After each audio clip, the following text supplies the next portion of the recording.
এতক্ষণে বুঝেই গেছেন আজকের আমি বানাবো নারকেলের আইসক্রিম। তো এটা ঠিক আইসক্রিমের মতো না, একটু বরফ টাইপের হবে। তো দেখতে পাচ্ছেন কত নারকেল আমার বাবা গ্রামের বাড়ি থেকে নিয়ে এসছে। তো সেখান থেকে আমি দুটো নারকেল নিয়ে দেখুন ভালোভাবে একটু পরিষ্কার করে নিয়েছি। এবার এগুলোকে ফাটিয়ে নেব। তো দুভাগ করে নিয়েছি আর নারকেলের জলটা আমি রেখে দিয়েছি, কারণ পেস্ট করার সময় এই নারকেলের জলটাই আমি ব্যবহার করব। প্রথমে আমি নারকেলগুলোকে তুলে নেব। আপনারা চাইলে কিন্তু নারকেল চুড়েও নিতে পারেন, তবে আমি এইভাবে তুলে নিয়েছি। এবারে দেখুন এই যে অংশগুলো আছে খয়েরি কালারের, সেগুলো ভালোভাবে তুলে পরিষ্কার করে দেবো এবং ছোট ছোট করে টুকরো কেটে নেব, যাতে পেস্ট করতে সুবিধা হয়। তো সবগুলো আমি ছোট ছোট টুকরো করে কেটে নিয়েছি। এবারে ভালোভাবে পেস্ট করে নেব। একটা গ্রাইন্ডার জার আমি নিয়ে নিয়েছি, এর মধ্যে নারকেলগুলো দিয়ে আর দিয়ে দেবো নারকেলের জলটা। আমি এখানে প্রথমে হাফ দিচ্ছি, তবে পুরোটাই লেগে গেছিলো। আপনাদের যতটা লাগবে ততটাই দেবেন। তো একটা স্মুথ পেস্ট তৈরি করে নেব। তো নারকেলের পেস্টটা আমাদের তৈরি। এবারে দেখুন এখানে আমি অল্প দুধ নিয়ে নিয়েছি। আগে থেকে ফুটিয়ে রাখলে খুব ভালো, তবে আমি এখানে ফুটিয়ে নিয়েছি এখন। আর এর মধ্যে দিয়ে দেবো পরিমাণ মতো চিনি। যতটা মিষ্টি খাবেন ততটা পরিমাণ চিনিই দেবেন। আমি এখানে খুব মিষ্টি দেব না, অল্পই দিয়েছি। এটা খুব দুধের সাথে ভালোভাবে মিশিয়ে নেব। আর আমি এখানে যেটা ব্যবহার করব সেটা হচ্ছে অল্প একটু আমুল দুধ। আমি এখানে কোনো কর্নফ্লাওয়ার ইউজ করব না, আমুল দুধ দেব। দুধটা একদম ঠান্ডা হয়ে এসছে। এর মধ্যে এবার দিয়ে দেবো আমি 4 চামচ আমুল দুধ দিচ্ছি। এটা দিয়ে খুব ভালোভাবে দুধের সাথে মিশিয়ে নেব।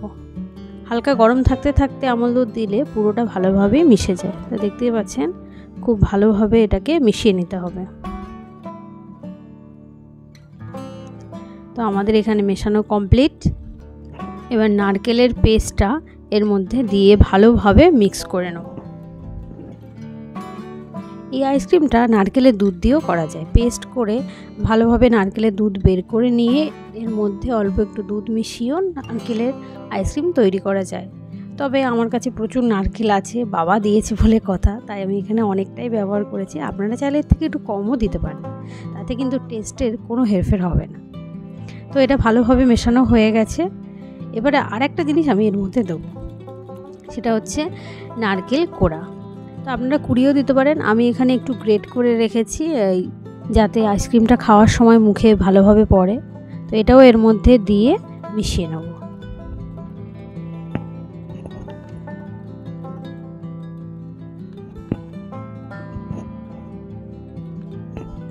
আর কিছুই লাগবে না। এবারে আইসক্রিম বসানোর পালা।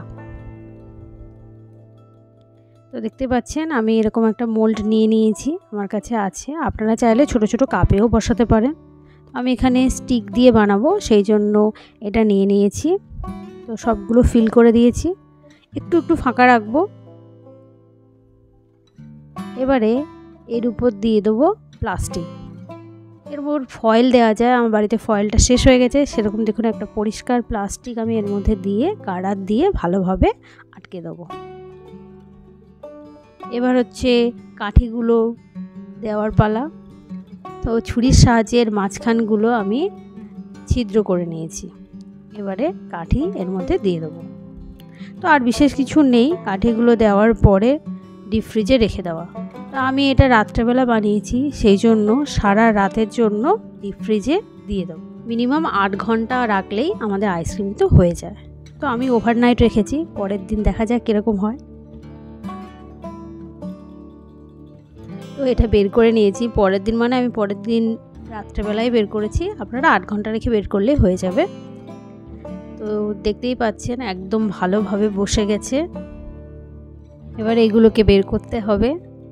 তো আমি একটা বাটিতে জল নিয়ে নিচ্ছি, তার মধ্যে অল্প একটু প্রায় কয়েক সেকেন্ড এদিক ওদিক করলে এটা খুব ভালোভাবে ছেড়ে চলে আসবে। তো দেখতে পাচ্ছেন আমি একটা ছোট বাটিতে নিয়েছি, আপনারা বড় জায়গায় নিলে খুব ভালো হয়, বা একটু হাত দিয়ে ঘষে নিলেও কিন্তু ভালোভাবে উঠে আসবে। তো এইভাবে নিয়েছি। এবার দেখুন কত সুন্দর উঠে আসবে। আমি একটা তুলে আপনাদের দেখিয়ে দিচ্ছি।